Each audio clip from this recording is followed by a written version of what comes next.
Welcome to Beast Whisperer. It started with a sound I'll never forget.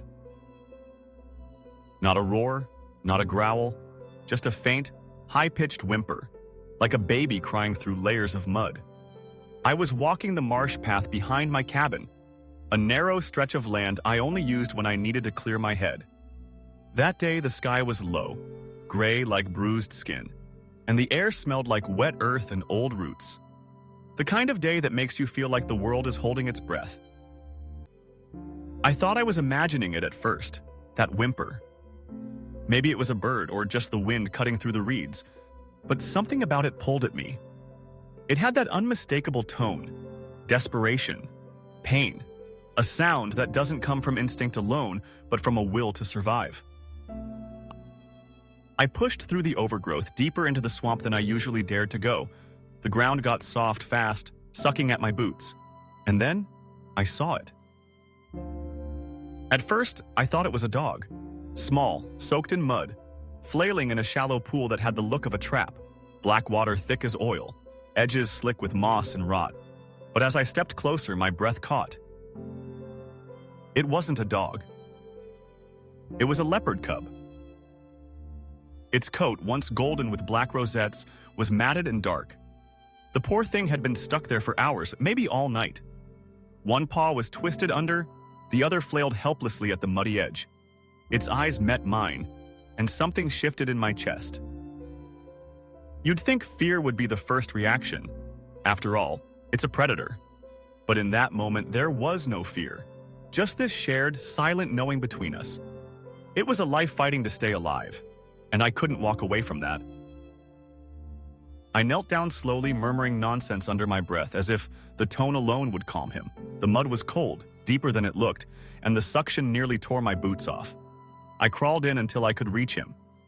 He tried to snap at me, not out of aggression, just panic, but he was too weak to do much more than tremble. I wrapped my arms around his small body and pulled. It took everything I had. The swamp didn't let go easily. It clung like guilt, like something that didn't want to be forgotten. But finally, with a gasp and a splash, we tumbled backward onto the bank. I was covered in mud, soaked through. He was motionless in my lap, breathing fast but shallow. I cradled him like a child. I didn't think, I just acted. I carried him back to my cabin. My place isn't anything fancy, just 4 walls, a fireplace, and shelves lined with old books and tools. I laid him on a blanket near the hearth, lit the fire, and sat beside him as steam began to rise from our clothes and fur. I wasn't sure what I was doing. I'm not a vet. I'm not even particularly brave. But I couldn't leave him out there, not alone. He didn't make a sound, not a growl, not a cry, just watched me with those eyes that seemed older than time, as if he wasn't just a cub, but something carrying generations of memory in his gaze. I named him Rumi. I don't know why, it just felt right. Over the next few hours, I cleaned the wounds I could see, fed him some goat milk I had left over from a neighbor's farm. He licked it slowly, almost politely, before curling into a trembling ball near the fire. I sat up the whole night, listening to the wind outside and his quiet breathing inside. It was the first time in years I didn't feel completely alone. You see, I moved out here after my life unraveled.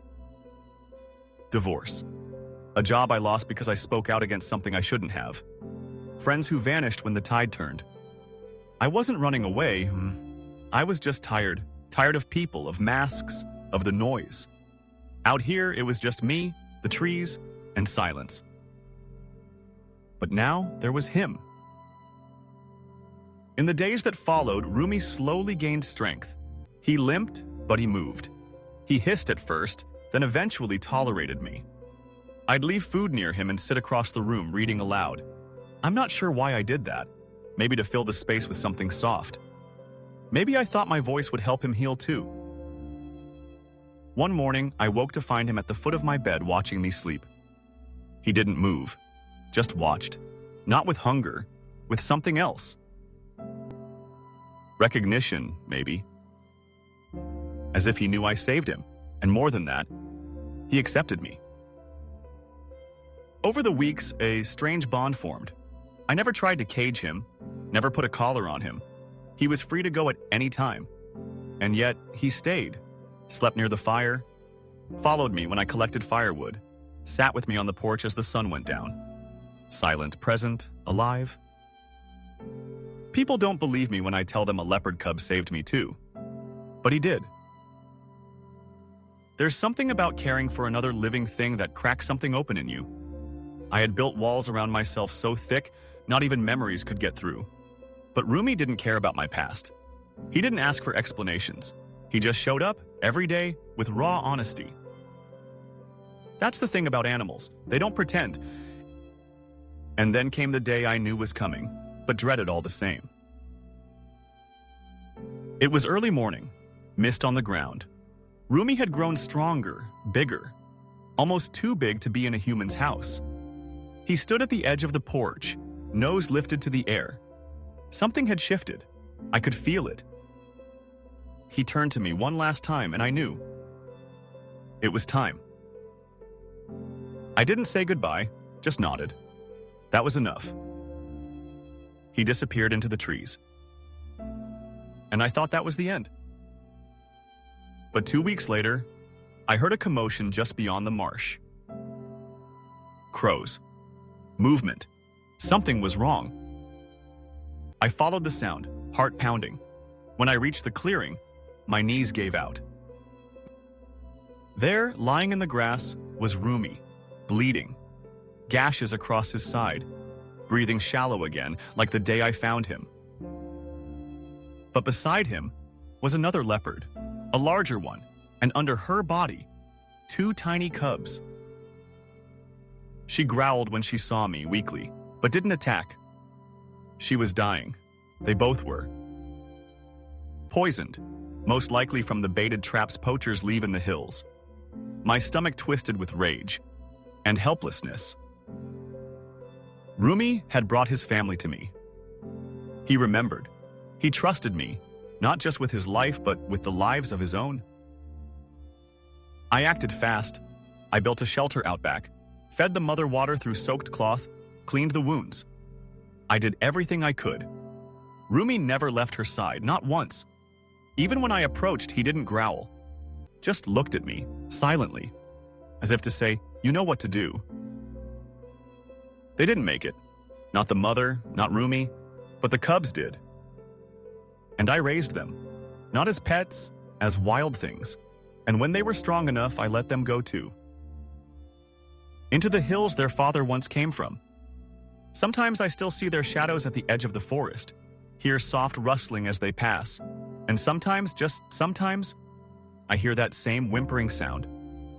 Only this time, it's not fear. It's life, echoing back to me. I don't tell this story because it's unusual. I tell it because it's true.